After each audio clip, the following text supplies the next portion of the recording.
नमस्कार दोस्तों, बहुत बहुत स्वागत है आपका इंडिया नाउ में और मैं हूं संदीप पाल।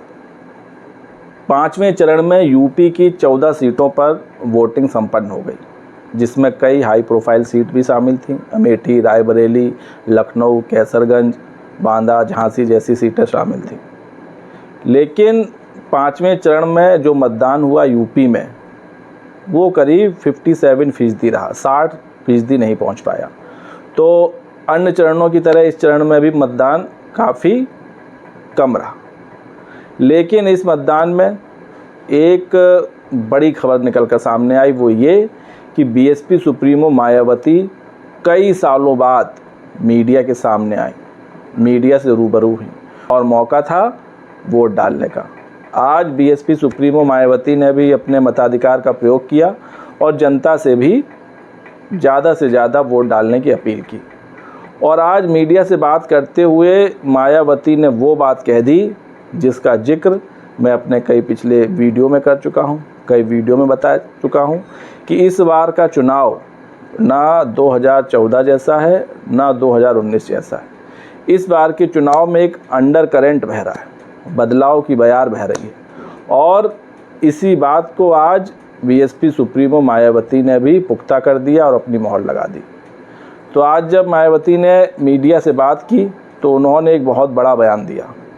मायावती ने कहा कि वो यूपी से लेकर पंजाब से लेकर महाराष्ट्र तक चुनाव प्रचार कर रही हैं और इस दौरान जो उन्होंने धरातल पर ज़मीनी हकीकत जो उन्होंने देखी है वो बीएसपी के पक्ष में देखी है।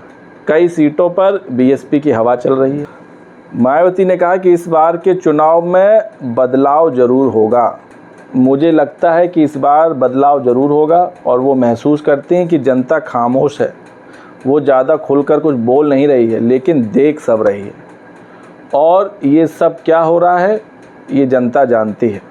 वहीं इंडी अलायंस के सरकार बनाने के दावे को उन्होंने खोखला बताया और उन्होंने कहा कि पिछली बार भी इंडी अलायंस ऐसे ही दावे कर रहा था, लेकिन नतीजा क्या हुआ सबके सामने था। तो इस बात को बहन जी ने भी स्वीकारा है कि इस बार के चुनाव में अंडर करंट बह रहा है। हकीकत क्या है वो किसी को नहीं पता, लेकिन कहीं ना कहीं जनता के मन में कुछ चल ज़रूर रहा है और बदलाव करने की जनता ने ठानी है। यही वजह है कि इस बार बीजेपी थोड़ा घबराई हुई है। बीजेपी की घबराहट को इस तरह महसूस कर सकते हैं कि बिहार जैसे राज्य में जहां बीते 10 सालों में पीएम मोदी शायद ही 2-4 बार गए होंगे, वो भी किसी योजना के उद्घाटन पर या शिलान्यास पर, लेकिन बीते 1 महीने के अंदर प्रधानमंत्री मोदी बिहार में कम से कम 12 से 13 रैलियां कर चुकी हैं और अभी आने वाले दिनों में 2-4 रैली और करेंगे। पटना में रोड शो कर चुके हैं, पटना में रात्रि विश्राम कर चुके हैं 2-2 बार। तो जो बिहार में बीजेपी के नेता कभी झकने नहीं जाते थे, आज बीजेपी के नेता बिहार में डेरा जमाए हुए हैं और ऐसा ही हाल यूपी में भी है। यूपी में भी बीजेपी के नेता ताबड़तोड़ रैलियां कर रहे हैं, फिर चाहे वो अमित शाह हों, जेपी नड्डा हों, पीएम मोदी हों, पूरी ताकत झोंक दे रहे हैं और उनके भाषण भी आक्रामक हो गए हैं। तो ऐसे कई संकेत मिल रहे हैं कि इस बार चुनाव में बड़ा बदलाव होने वाला है और 2019 जैसा इस बार कुछ भी नहीं होने वाला है और इससे काफ़ी हद तक बीजेपी भी वाकिफ़ है। हालांकि वो खुलकर कुछ नहीं कह रही है क्योंकि हर पार्टी अपनी जीत का दावा करती है। बीजेपी अभी भी 400 पार का नारा लगा रही है, इंडी अलायंस के लोग कह रहे हैं हम 300 पार जाएंगे, लेकिन बीएसपी इस अंडर करंट को पहचान चुकी है और बीएसपी की इस चुनाव में बहुत अच्छा परफॉर्मेंस होने वाला है और बहुत अच्छी सीटें आने वाली हैं, ना सिर्फ यूपी से बल्कि देश भर से। और इसी का जिक्र आज मायावती ने भी किया। मायावती ने आज लखनऊ में अपना वोट दिया और इस दौरान उन्होंने कहा कि 4 जून को पता चल जाएगा, दूध का दूध पानी का पानी हो जाएगा कि कौन कितने पानी में है। जो पार्टियां बड़े बड़े दावे कर रहे हैं उनकी हकीकत सामने आ जाएगी। अभी तो खैर वोटिंग चल रही है, अभी भी 2 चरण का मतदान बाकी है और अभी मायावती पंजाब समेत कई और राज्यों में भी दौरा करेंगी, चुनाव प्रचार करेंगी।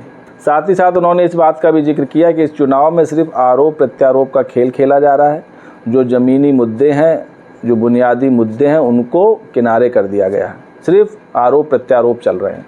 फिर चाहे वो बीजेपी हो, कांग्रेस हो या सपा हो, एक दूसरे पर आरोप लगा रहे हैं। जबकि राजनीतिक दलों को जनता के प्राथमिक मुद्दों को तरजीह देना चाहिए, उनको समझना चाहिए, उन पर चर्चा और उन पर बहस होनी चाहिए, लेकिन ऐसा कुछ हो नहीं रहा है। तो अब सिर्फ 2 चरण का और मतदान बाकी है। एक 25 मई को होना है छठे चरण का मतदान, और फिर 1 जून को आखिरी और 7वें चरण का मतदान होना, और फिर 4 जून को सबके सामने नतीजे होंगे कि कौन देश में सरकार बना रहा है, किसकी सरकार आ रही है, किसके गठबंधन से कौन सी सरकार बनेगी। क्योंकि इस बार जो नतीजे आएंगे उसके बाद आप देखिएगा भगदड़ मच जाएगी। भगदड़ ऐसे मच जाएगी क्योंकि बीएसपी का जो परफॉर्मेंस होगा इस चुनाव में वो उम्मीद से बढ़कर होगा। और अगर बीएसपी की पूरे देश में 80 से 100 के बीच में सीटें आती हैं तो किंग मेकर की भूमिका में मायावती होंगी, और फिर ये जो गठबंधन बने हैं इनमें भगदड़ मचेगी। आप देखेंगे मायावती को शामिल करने के लिए अपने गठबंधन में लाइन लग जाएगी। फिर मायावती को तय करना होगा कि वो किसके साथ जाते हैं, किसके साथ गठबंधन करते हैं, क्योंकि सरकार तो बनानी है, और सरकार बनानी है तो गठबंधन करना पड़ेगा। लेकिन गठबंधन करेंगी मायावती, लेकिन अपनी शर्तों पर और सही वक्त पर। तो ऐसे में अब देखना होगा कि जो मायावती जी ने बयान दिया है कि बदलाव की बयार बह रही है, अंडर करेंट मामला चल रहा है, और इस चुनाव में बदलाव ज़रूर होगा। खैर, आप लोग वीडियो पर क्या सोचते हैं? आपको क्या लगता है कि इस बार बीएसपी इस चुनाव में जीत का परचम लहराएगी, 100 से ज़्यादा सीटें लाएगी? अपना जवाब कमेंट्स करके दें, और वीडियो पसंद आया हो तो चैनल को लाइक, शेयर और सब्सक्राइब करना ना भूलिएगा। तब तक के लिए नमस्कार।